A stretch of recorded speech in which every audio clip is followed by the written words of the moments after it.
तमिलनाडु में अगले साल होने वाले विधानसभा चुनाव से ठीक पहले सुपरस्टार रजनीकांत राजनीति में एंट्री लेंगे। रजनीकांत ने आज एक ट्वीट कर बताया कि वो 31 दिसंबर को अपनी राजनीतिक पार्टी की घोषणा करेंगे और उनकी पार्टी जनवरी में लॉन्च हो जाएगी। रजनीकांत ने गुरुवार को तमिल भाषा में ट्वीट किया, जिसका मतलब है कि आने वाले विधानसभा चुनाव में हम जरूर जीतेंगे और ईमानदार, पारदर्शी, करप्शन मुक्त और धार्मिक राजनीति देंगे, वो भी किसी धर्म और जाति से भेदभाव किए बिना। उन्होंने लिखा कि अब सब कुछ बदलने का वक्त है, क्योंकि अभी नहीं तो कभी नहीं। रजनीकांत के राजनीति में आने की लंबी समय से चर्चा हो रही है। 2016 में जयललिता और 2018 में करुणानिधि के निधन के बाद तमिल राजनीति में एक शून्य सा बन चुका है, जिसे देखते हुए रजनीकांत और कमल हसन जैसी फिल्मी सितारों पर लोगों की निगाहें लगी हैं। तमिल राजनीति में फिल्मी सितारों का बड़ा रोल रहा है।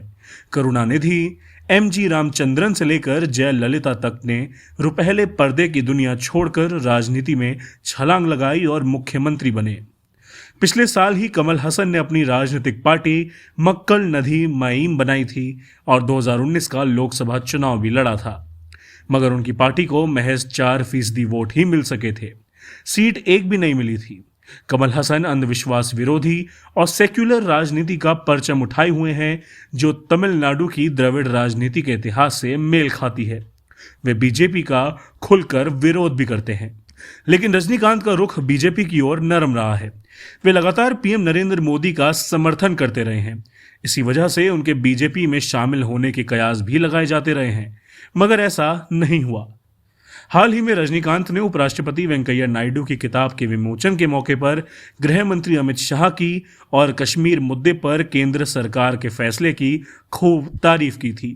लेकिन इस बीच गृह मंत्री अमित शाह चेन्नई पहुंचे और उन्होंने राज्य विधानसभा चुनाव में सत्तारूढ़ एआईडीएमके के साथ गठबंधन का ऐलान कर दिया है, जो शायद रजनीकांत को पसंद नहीं आया। 1996 के तमिलनाडु में विधानसभा चुनाव के दौरान रजनीकांत ने कहा था कि अगर जयललिता की एआईडीएमके पार्टी दोबारा सत्ता में वापसी करती है तो इस राज्य को भगवान भी नहीं बचा सकता है। इसका प्रभाव यह हुआ कि तत्कालीन मुख्यमंत्री जयललिता खुद अपनी सीट हार गईं और उनकी पार्टी को 216 सीटों के नुकसान के साथ महज 4 सीटें मिली और राज्य में 221 सीटों के साथ डीएमके के एम करुणानिधि की सरकार बनी। लेकिन बाद में रिश्ते बदले और 2011 में रजनीकांत ने बयान दिया कि जयललिता की जीत ने तमिलनाडु को बचा लिया। फिर भी एआईडीएमके के साथ उनके रिश्ते सहज नहीं रहे, जिसके साथ बीजेपी का गठबंधन है। साल 2016 के चुनाव में तमिलनाडु में मोदी की कोई लहर देखने को नहीं मिली थी।